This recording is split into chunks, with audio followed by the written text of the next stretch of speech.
So last night I was watching Mike Check episode 3, which is the podcast that Mike Star and Wooly do.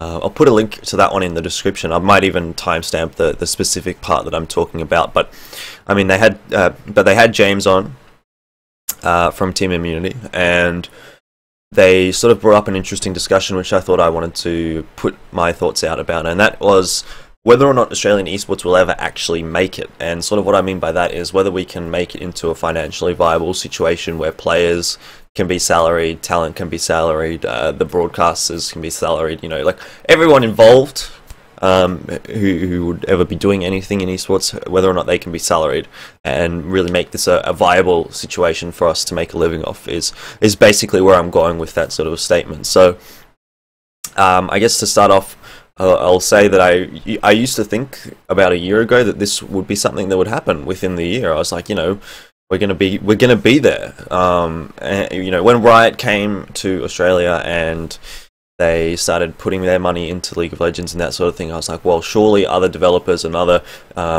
industry or other organizations will follow suit and come in and sort of make our scene fantastic and amazing. Everything will be dandy and all that sort of thing. But obviously that was sort of a naive standpoint, because as we know, sort of a year or year and a half later, that definitely didn't happen.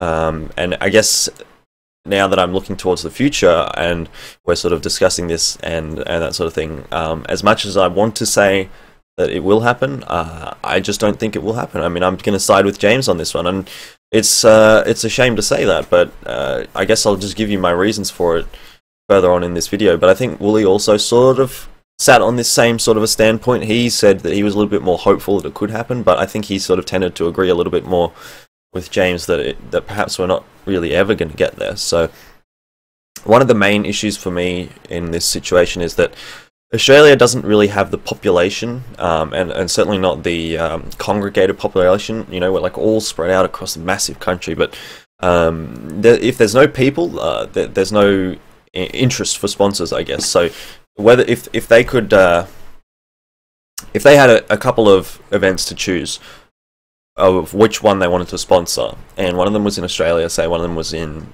North America, and one of them was in, I don't know, Korea or whatever, why would they even decide to choose the one in Australia, which might get, say, 10,000 viewers, when they could decide to go to North America, which could get hundreds of thousands or even millions of viewers, depending on the scale of the event? Or why wouldn't they not go to Korea, which has obviously got a much higher importance on esports, I guess, than Australia does? I don't know if importance is the right word, but I guess acceptance or interest in esports perhaps is the right sort of word. So I mean, that's one sort of question. Like, why would they go to Australia? I mean, there's no reason to come to Australia really for an international sort of a business to invest in. I mean, things like Crown, they were pretty good. Like, that event was just sick compared to a lot of the ones that we've got. But again, it's not. I mean, I don't want to. I'm not definitely not complaining. I think it was a fantastic event, and if there was another one, I'd be extremely happy. But from the inside, I mean, it's not a viable situation for us. We can't run an event like that every month and expect to come out with a profit, and that's what you really need. Because if you haven't got the money to be paying people to be running these events, then these events just aren't going to happen. So, it's something that we'd love to do, obviously, but there's no way that you could make a living off it. At least at this point, I would say. And obviously, I mean, I'm not on the inside in terms of the organization sort of thing. This is just my personal anecdotal perspective. But I mean, I'd say I certainly have more of an insight into these things than a lot of people do. So, yeah, getting my thoughts out there, I guess. So, sort of when we went over to China, that was a bit of I guess a turning point in my perspective of things as well, because I thought after Crown, I was like, that event was sick. We're going to be able to do that, 3 or 4 times next year, as in 2016. So this year, I was like, yeah, this is going to be amazing. I was basically on a high. I was like, yeah, we've pretty much made it. Next year's the year. And sadly, going to China, I think, sort of brought me back down to earth a little bit, because as Wooly said that I said, the jump from Australian esports to Crown was one thing, and the jump from Crown to CFS, which was the China thing, was just a whole nother level. So, yeah, I guess take from that what you will. I just think we still have a long way to go, and I guess to give you a scale of things, to put things into perspective. I mean, it's just like 2.4 million viewers on the stream. How can we even hope to compete with that in Australia? Like, it's not going to happen. I mean, there's just no way. And I guess when you consider things like the viewership and the attendance, it is hard to sort of consider how financially viable it is going to be for us. I mean, at a certain point, you have to give up and be like, well, you know, we just don't have the resources. And in this sort of sense, the resources would be the people watching and attending, that sort of thing. So that's one issue as well.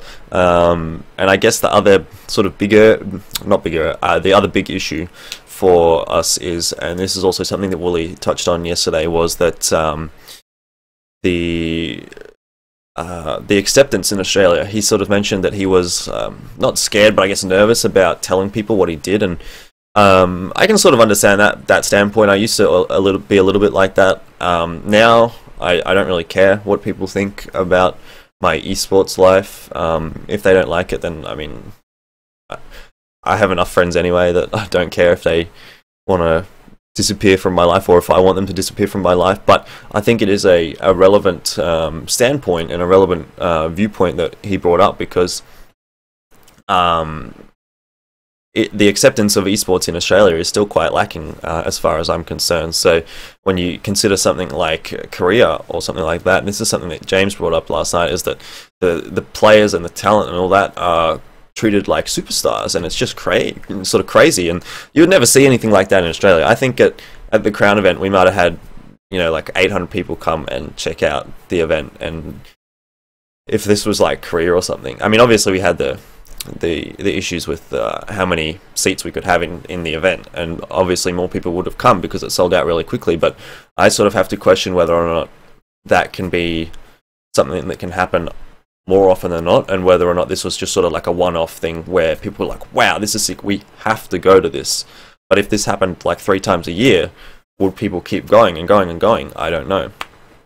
I guess that's something that has to be discovered and explored in this year, I suppose. So I guess to give you a little bit of an anecdotal evidence of this, the fact that when we were in China and we were sort of hanging out with the Chinese commentators, we'd just finished a broadcast and we'd walked off the stage, and we were sort of sitting in the stadium, but it was sort of not in a public area. We were sort of around the back near the stage, which is where the public weren't allowed to sit.